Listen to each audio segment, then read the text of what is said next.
Good day to you, ladies and gentlemen, and welcome to Film Focus, episode 192, the review for Thunderbolts.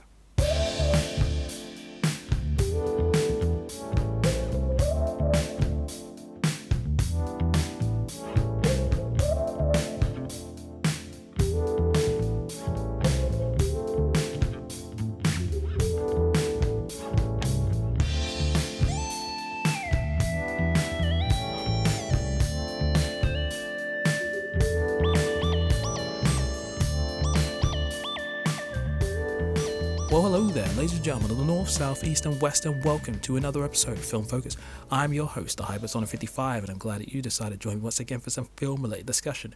And we have another film review for you today. However, unlike the original plan where I was supposed to give you my review for Until Dawn, because I finally saw that last week, with the release of Thunderbolts coming out, I knew which review I had to do for the podcast, so sorry Until Dawn, you're going to have to wait.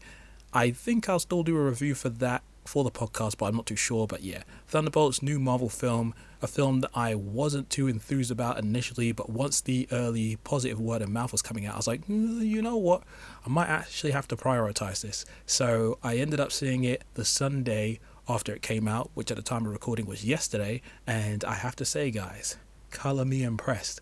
I actually enjoyed this Marvel film quite a bit. Now, while I wouldn't go so far as to say it is like the huge comeback that Marvel needed, and I'm not going to say it's like this sort of super home run that some of the early critic reviews are going on about, I would say that this is at least a return to quality when it comes to the story and characters. It feels like the yesteryear Marvel. This is a film where there is actual care and attention being paid to its story. It doesn't feel like it's been chopped up and mashed up in the editing process. It doesn't feel like the characters are just going through the motions. And while there are certainly familiar elements that come with the story and characters, at the same time it's fun to see how this version of the MCU is flourishing and evolving in this sort of phase that we're in right now, because we're at the tail end of phase 5 and at the start of phase 6. And you know, again, the general consensus surrounding Marvel has been not very good in recent years. A lot of people have jumped ship. They think Marvel have, completely crapped the bed. But for me, this gives me hope for the future. Okay, so as we usually do with these reviews, I will talk about the story, characters and presentation. So without further ado, let's move on to the story. Now, the story for this film can be summed up as the following. In this film, several anti-heroes from different points of the MCU converge in one location only to find themselves trapped under dire circumstances. So, this unconventional team have to put their differences aside and work together to take on a mission that's unlike anything that they faced before. And now is a way for me to summarize this film without going into the area of spoilers. Now, again, as I stated before, this film surprised me. There was a lot more layers to this film than I expected, and I enjoyed the heck out of it. From a story point of view, there's a lot going on, and some of it is standard fare, and some of it is totally different. And when it comes to the structure, character journeys, and humor, that's where you'll find some of the familiar MCU tropes, but that's not an entirely bad thing. Part of the fun of watching these films is seeing how you can take aspects of the story and character and give a fresh perspective on them. I enjoyed the themes and questions that this film presented, like how do you deal with your personal baggage? Can a bunch of headstrong, cynical people put the differences aside and become more? And what makes you you? And that last point was one of the most interesting things, because all of these characters have really difficult, traumatic backgrounds, and the film goes out of its way to highlight all of their individual failings and how some of them relate to each other, how some of them are different, but at the same time, all of these people are dealing with some sort of next level issues which they are not so good at confronting. And the film does a good job of allowing these people to slowly but surely peel away at their layers and then show that there are some similarities, that there are some bridges that can be built. And these are the aspects that I quite like. I always like when you have a team of individuals who come together, they're at each other's throats, especially if they're the cynical or not so nice types, but then you find them eventually endearing, and then by the time the film goes on, you're actually rooting for them. It's some of the best aspects of why I like the first Avengers and the Guardians team. there are definitely some similarities to those early films. And I would say if you were to relate these guys to a group that's come in the Marvel Cinematic Universe before, these guys definitely feel more Guardians based. But again, beyond that, I like how this film was able to give you some of these serious moments, to give you some of these more dramatic and introspective moments, which again, the MCU used to do fairly well. And while we haven't seen that much of it in phase 5, in phase 4, especially if you're looking at the TV shows, some of the best stuff in WandaVision, Loki, Falcon Winter Soldier, they all had these really great character focused material where you really get to learn more about these characters. And for a film that has just over 2 hours of runtime, they do a really good job of balancing the character dynamics and like the journeys and seeing how these guys have to go on their mission, but also how there's everything going on with Valentina, the state of the world, and then the big events that happen towards the end of the film, where again, they found ways to surprise me. It zigged where I expected it to zag, and while there's certain aspects of this film where I feel like they could have gone just a bit deeper, I know at the end of the day, this is a film that has to please various different audiences, so they couldn't go too deep. But considering where we have been with the MCU and its lack of me caring for some of the stuff that they want me to care about, this has been the most amount of fun I've had with a story in the MCU since Guardians of the Galaxy Volume 3. So yeah, man, good job. Good job. And now let's talk about the cast. I liked everybody. Everybody was really fun and memorable, but there was definitely some of my personal favorites, and certain people stood out more so than others because obviously the story required them to have a little bit more screen time. At the center of this film is Yelena, played by Florence Pugh. She was obviously the best part of the Black Widow film, and since then her subsequent appearances in the MCU have only just cemented her as a really good character, and in this film she's the best she's ever been. She is so fun, she is so charming and witty and sassy, and you can see why Natasha liked her as a sister. She's a great character, but there is so much extra layers going on with her. She isn't quite great at demonstrating her emotions. She is fairly standoffish, and even when there's certain things that she wants, it's not exactly easy for her to communicate those things. And when we see that with the relationship with the other Thunderbolts, but also her dad as well, again, there's just a lot of stuff going on with her, and Florence is just, she's fab. She's so good. Such a good time. And Sebastian Stan, he has been a long stay in the MCU for a while now, and this new version of like Bucky in his more political role is interesting, seeing how that is navigated. Clearly there's certain things he knows how to do well and certain things he doesn't know how to do well, and Sebastian Stan still has this really good balance of being able to be serious but also having good comedic timing when it's required, and he has some really fun action scenes in this. So yeah, he's always been solid as Bucky, so I'm pretty pleased with how that worked out.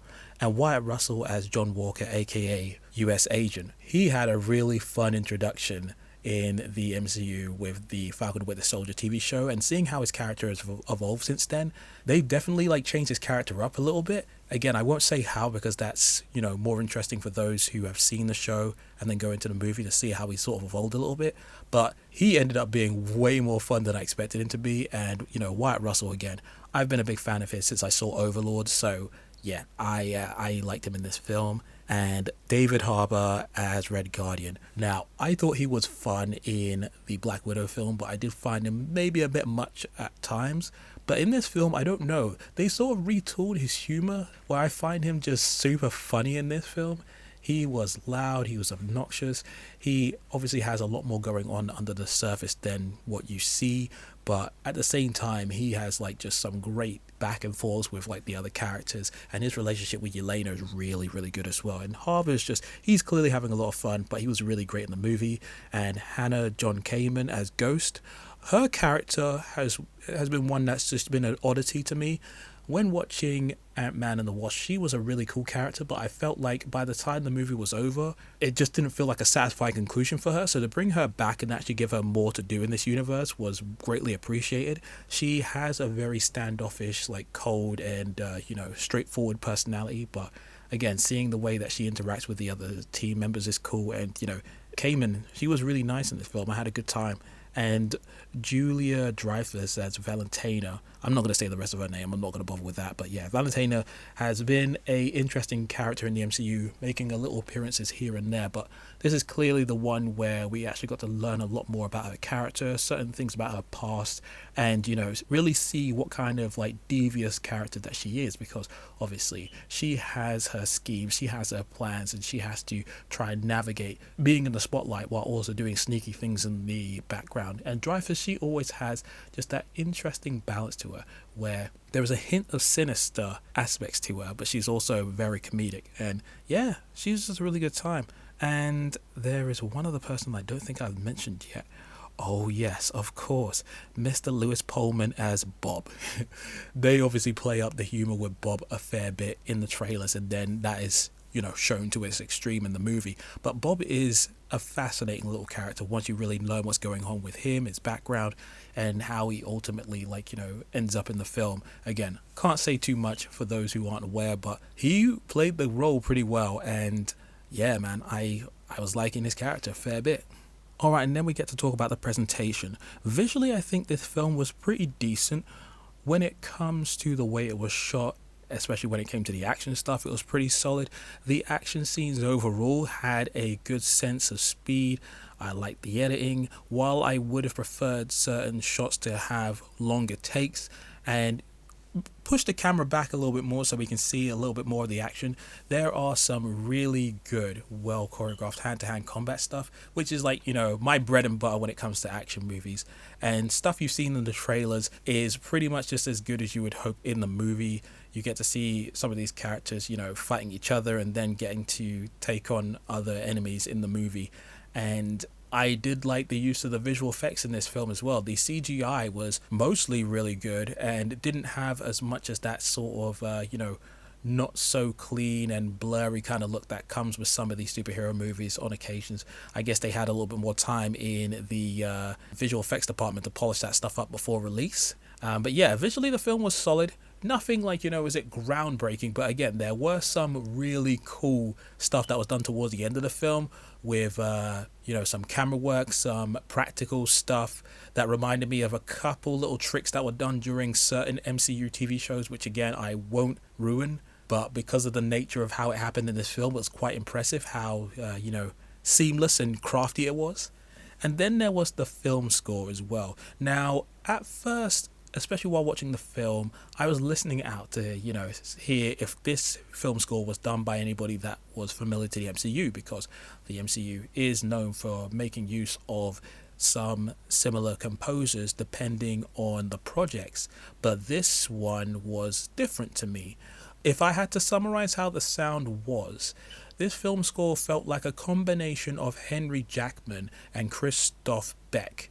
You know, the gentleman who worked on the last two Captain America films and the 3 Ant-Man movies. It felt like a combination of their two sounds where it was like, you know, fairly serious but also kind of sassy and bombastic on occasions. It felt like a combination of those, maybe with a tiny sprinkling of Alan Silvestri. But yeah, the composers in question is Sun Lux. Sun Lux, I'm not really familiar with who they are, but this film score was actually pretty interesting the more I thought about it.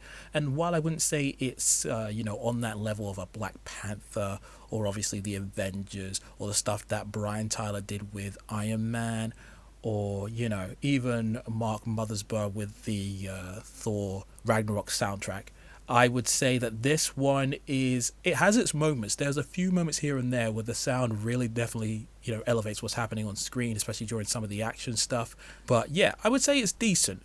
So yeah, in the end, Thunderbolts was a good time and I would definitely recommend it. Again, I'm not saying that this is Marvel back on top and everybody should be celebrating their return like everything that's come before doesn't exist. But this is a time to pause and celebrate and know that Marvel can still do it. Again, I really enjoyed the cast in this film, the way they bounced off of each other and had these really interesting relationships, whether it was like, you know, in certain pairs or as a group. Seeing them come together was fun. The action was pretty solid. And again, just for as many familiar elements that I saw in this movie, there was a lot that was really surprising.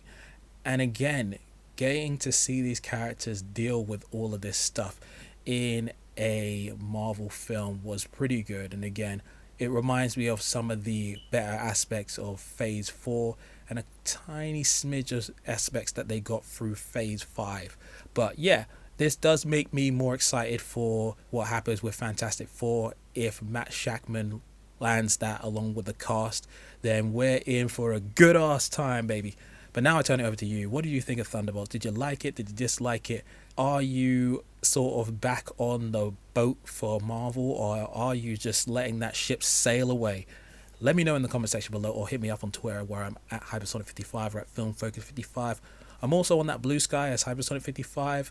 I think I'll probably have to get an account for the Film Focus podcast, but we'll get around to that. This episode, along with the rest of the episodes of the podcast, will be where podcasts can be found all over the internet, whether we're talking about YouTube or Spotify or Apple or SoundCloud. The podcast is everywhere. Listen, subscribe, give me the views, give me the listens. I appreciate it. But yeah, that's me done for now. Thank you for listening as always, ladies and gentlemen. And until the next time, this is the Hypersonic 55 signing out. Peace.